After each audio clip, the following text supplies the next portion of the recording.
எல்லாருக்கும் வணக்கம். விஷால் என்னுடைய நண்பன், தம்பி, முதலாளி எல்லாமே. என்னுடைய முதல் படம் வந்து ஆமாம் நீங்கள் நினைக்கிறது தான்.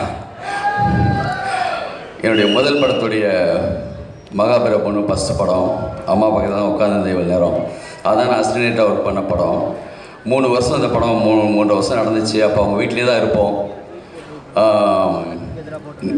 ஒரு வாரத்துக்கு முன்னாடி ஷூட்டிங் ஸ்பாட்டில் வச்சு விஷால் கேட்குற, அப்படி உனக்கு ஞாபகம் இருக்கா, ஒரு நாள் வந்து தீபாவளிக்காக நீ கிளம்பும்போது கடைசியாக ஒரு 11 மணி ஆகிடுச்சு, மறுநாள் தீபாவளி, கடைசியாக உனக்கு ஒரு அமௌண்ட்டுக்காக வெயிட் பண்ணி வாங்கிட்டு வீட்டுக்கு ட்ரெஸ் எல்லாம் எடுத்துகிட்டு போனியே, ஞாபகம் இருக்கான்னு கேட்குறாரு.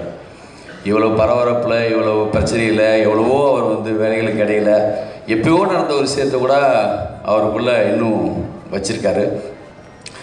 எனக்கு வந்து அவர் முதலாளி, நான் வந்து ஒரு அசிஸ்டன்ட் அப்படியெல்லாம் அப்போவே பார்க்க மாட்டாங்க. இந்த இரும்புத்திரையுடைய அந்த ஹீரோவுக்கு ஒரு கண்ணீரும் சின்ன புன்னகையும் போதும், எந்த சாவியும் தேவையில்லை, அப்படி ஓப்பன் ஆகிடும். ஒவ்வொரு குடும்பத்துக்கும் ஒரு வம்சத்துக்கும் ஒரு புள்ள, ஒரு தகுதியான ஒரு ஆள் வருவாங்க. நம்ம குடும்பத்துக்கு அவர் தான்.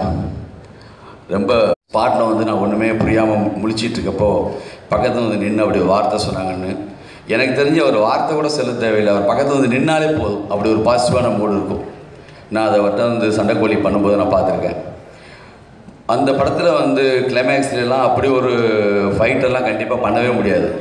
நான் கிளைமேக்ஸ் ஃபைட் எடுக்கிறதுக்கு அந்த சீன் எடுக்கிறதுக்கு அன்னைக்கு நான் விஷாலை பார்த்ததும் அதுக்கு முன்னாடி பார்த்தது வேறு. ஏற்கனவே ஒரு மேடையில் நான் சொல்லியிருக்கேன். அவர் ஒரு வேலையில் இறங்கிட்டாலோ ஒரு இதுக்குள்ளே போயிட்டாலோ முழுமையாக அந்த மூடுக்குள்ளே போயிடுவார். அதுதான் அவருடைய மிகப்பெரிய சிறப்பு. இது இல்லை அவருடைய இடம். கண்டிப்பாக நான் நினைக்கிறது வந்து அவருடைய இன்னும் மிகப்பெரிய உயரத்துக்கு போவாங்க. இந்த படத்தை பற்றி, யுவன் பற்றி சொல்லணும். எனக்கு யுவன் வந்து ஸ்பெஷல். பையாலேருந்து ஆரம்பித்து சண்டைக்கோழி, கண்டினியூவாக என்னுடைய எல்லா முக்கியமான படங்கள் எல்லாமே யுவன் வந்து அப்படி ஒரு சாங்ஸ் கொடுக்குறாங்க. சண்டைக்கோழியில் அப்படி ஒரு சாங் தான் வந்திருக்கு. இந்த படத்தை பொறுத்த வரைக்கும் எனக்கு வந்து எப்படி இருக்குன்னா, நாளைக்கான ஒரு இசையும், நாளைக்கான ஒரு ஃபோட்டோகிராஃபியும், நாளைக்கான ஒரு டைரக்டரும் கிடைச்ச மாதிரி எனக்கு தோணுது. மித்ரனுக்கும் சரி, ஜார்ஜ் ரொம்ப இன்றைக்கி ஸ்பெஷலான ஒரு நல்ல ஒரு டெக்னீஷியன், அவருக்கும் சரி வாழ்த்துக்கள்.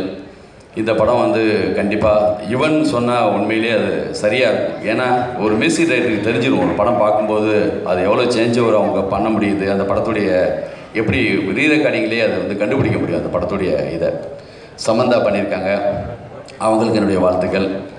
இந்த படம் வந்து மிகப்பெரிய வெற்றி அடைகிறதுக்கு நானும் பிரார்த்தனை பண்ணிக்கிறேன். நன்றி, வணக்கம்.